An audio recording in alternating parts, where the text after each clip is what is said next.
What's up guys, Houndish here, and today we're jumping in with a breakdown of the Eververse store for Season of the Witch, and we're going to specifically focus on new items that'll be sold for silver and bright dust in Season 22, so that you guys who want the items but don't necessarily want to spend silver can have the option not to spend real cash. And so as always, lots of the featured Eververse loot will sell for both currencies this season, and if you want to know which items don't actually require silver, then we'll break it down. And much like last season, Bungie have hidden the specific dates in which items will be sold, but we can still see which drops will be available for bright dust, and so if any of the items in the video today are available in the store for silver in the coming weeks, just keep in mind that they will be sold for bright dust at a later date. Big thanks to Today in Destiny for their awesome Eververse breakdown. You can check out the site linked down below, but without further delay, let's get into it. And we should mention initially that the main Eververse armor for this season has been removed from the store and will instead be available via the ritual playlists at a later date. A lot of players have been asking where these sets are, and Joe Blackburn confirmed that they will be added later in the season as ritual rewards, probably because this was a late change in development. So these armor sets are coming, albeit later in the season, and Destiny Bulletin shared an image of what the armors will look like right here. Kinda going with that hive theme, I've seen some mixed thoughts on them so far, but nonetheless, since these would typically be a silver purchase, I guess they still fit into this video. And I'll keep you guys posted when Bungie give us details on when they'll be released. But up next, moving on to other featured items for the season, there are actually a bunch of exotic armor ornaments that'll be available for silver and bright dust in Season 22. So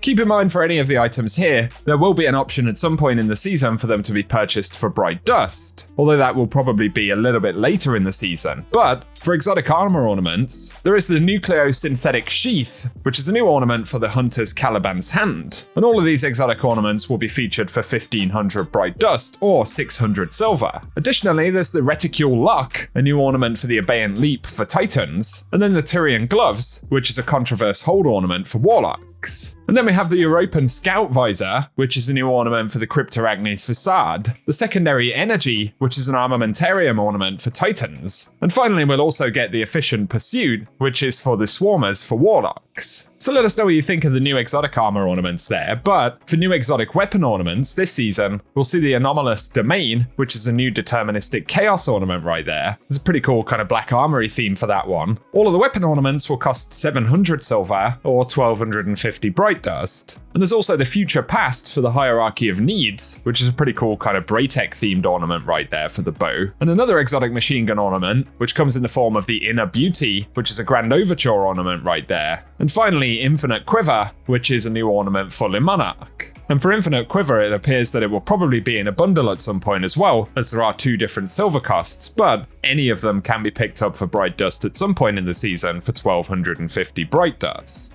That takes us on to emotes and other items though, and initially, there's the Risky Archery multiplayer emote. That'll be available for 4,250 bright dust or 1,200 silver. And for the same costs, we get the Knighting Ceremony multiplayer emote, and then the Weekday Dance exotic emote, which will be available for 3,250 bright dust or 1,000 silver. But then for legendary emotes, there is the Hoverboard, which is going to come up for 700 bright dust, as well as the Samba Dance for the same cost. But there's also the Square Dance legendary emote there as well. Obviously, there will be other Eververse items sold during the season, but these are the brand new ones for Season 22. Moving on to Ghost Shells though, initially there is the Skidder Shell, and that'll be available for 2,850 bright dust, and we can also see two different silver costs there. And the Desecrated Shell right here will also come up for those same costs at some point during Season 22, and additionally there is the Saturnid exotic Ghost Shell as well. And then moving on to Sparrows, firstly, we have the Wasteland Racer. That's going to come up for 2,500 bright dust, and for the same costs, we'll get the Grass Guzzler exotic Sparrow and the Lucent Seeker exotic Sparrow, which is kind of a Lucent Moth-themed vehicle there, which is pretty cool. And moving on to ships, we'll get the Nightgast exotic ship. We can see multiple silver costs, but it will also be available for 2,000 bright dust. And for the same price, there's additionally the Blight or Flight ship, which is a pretty cool looking one right there. And additionally, there'll be the Exoplanet Harvester. And finally, for exotic ships at least, there is the Pronghorn. So some interesting ones there, let us know your thoughts. But for other items in the store this season, for Ghost Projections, there'll be the Sylvan Projection, and this will come up for 1,500 bright dust, or 200 silver. And we get the same costs for the Time Lost Projection there. Then in terms of new shaders, Firstly, there is the Coleoptera, that'll be available for 300 Bright Dust at some point, as well as the Gamekeeper shader. But then we have a couple of Transmat effects as well, so firstly there is the highly commendable Transmat effect for 450 Bright Dust, as well as the Crystalline Breakout Transmat effect, where alternately there will be a silver cost of 200. And so that breaks down all of the new items for Season 22 that will be featured in the Eververse store. As we mentioned though, obviously on various weeks there will be items from previous seasons featured for Bright Dust and Silver, but for now we can't see that full rotation. It is however useful that we can still see the currency and cost options though, and let us know any items that you'll be looking out for during this season.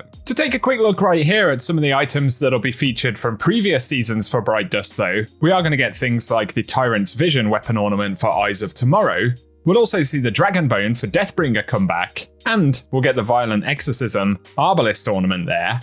On top of that though, there'll be the Vigil for Saint 14 for Vigilance Wing, and then the Callus's Promise, of course, for the Skyburner's Oath. We'll also get the Vice ornament for the Wicked Implement coming up for Bright Dust, and on top of that, we'll get the ornament for Conditional Finality too. But there'll also be the Esoteric Flight for the Quicksilver Storm, if I'm even saying that correctly, and then the Vexplosion for Sunshot, which actually came up this first week of the season, but also the Mida Multitool ornament. Some of these were actually part of bundles last season. And then we'll get the Alhidade for the Crimson, which is a pretty nice kind of Awoken Dreaming City themed one right there.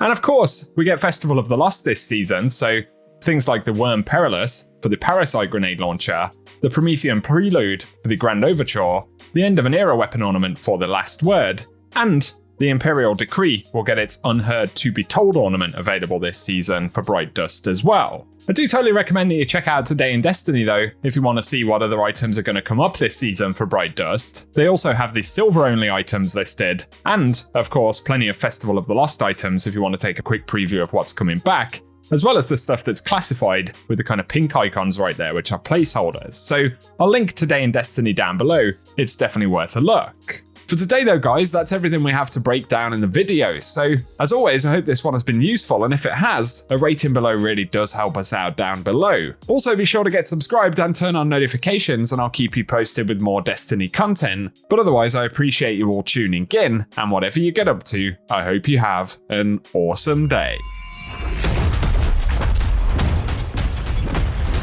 Let us show her what it is to be Hive. You have sounded the horn of battle!